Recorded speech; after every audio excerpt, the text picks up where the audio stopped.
Trudeau's allegations have united India, whether it's political parties or social media or commentators. But over in Canada, it's quite the opposite. Justin Trudeau is facing a lot of flack. Some Canadian media outlets are questioning his strategy. Even his own party men want him to quit. Look at the National Post. It's an English newspaper based in Toronto. Listen to what their op-ed says.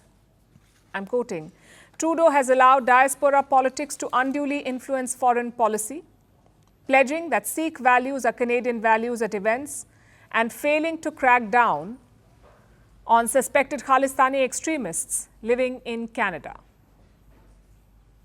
Quite an indictment there. It's exactly what the government of India has been saying: vote bank politics and shielding extremists. And it's not just one report. Here's another Canadian journalist. He says Trudeau has failed to give evidence that he's stuck in the trust me bro phase.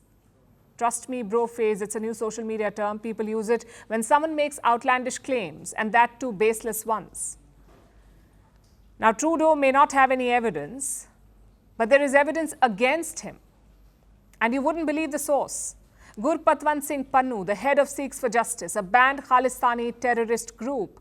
Pannun went on Canadian television and he made a damning revelation.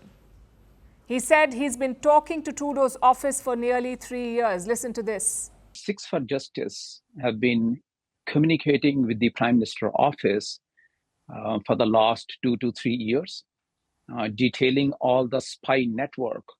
How about that?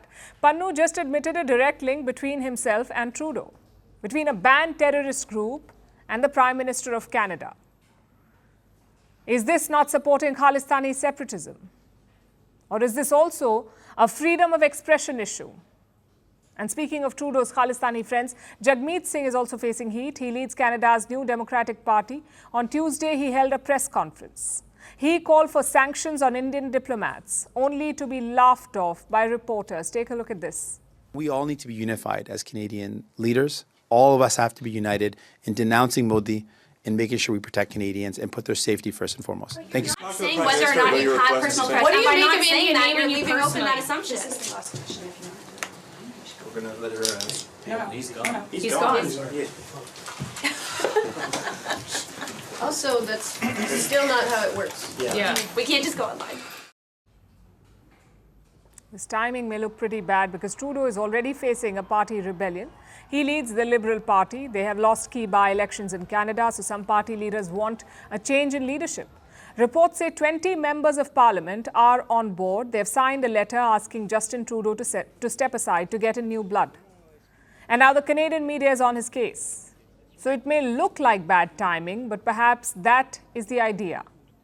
Just think about it. What's the more interesting story? Liberal backbenchers trying to oust Trudeau, or an international diplomatic scandal? The answer is obvious.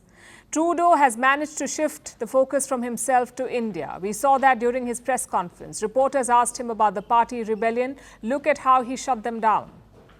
There will be time to talk about internal party intrigue at another moment. But right now, this government, and indeed all parliamentarians, should be focused on standing up for Canada's sovereignty, standing against interference, and looking to be there to support Canadians in this difficult moment. In the short run, this may work. Perhaps the headlines will shift, but one fight with India will not fix Justin Trudeau's problems. Just look at the opinion polls. The opposition Conservative Party is at 42%. Trudeau's Liberals are at 23%. Now, opinion polls can go wrong, but a 20% difference rarely does, which is why the opposition is being cautious. They are not lining up behind Trudeau. They know what the strategy is, to portray Justin Trudeau as some sort of savior, as the defender of Canadian citizens. And the opposition is not falling for that trap, especially Conservative leader Pierre Poilievre. He's pretty active on social media, but on this issue, he did not issue a statement directly. Instead, he posted a statement via his party. Plus, no press conferences either, no calls for sanctions or punitive actions. So Trudeau's plan appears to be backfiring. If anything, Canadians are learning more about Khalistani gangs, about what they stand for, what their past is, and what their goal is. It's clearly not what Justin Trudeau expected. He thought Canadians would close ranks behind him. Instead, they're asking questions like, where is your evidence? What will be the cost of your standoff with India?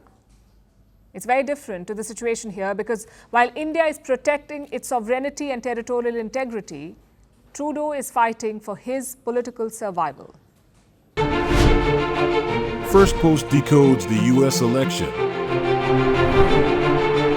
explains how America chooses its president. Your primer on the race to the White House. Everything you need to know about how America votes and its global implications. U.S. Election Explained. Every Monday and Thursday only on Firstpost.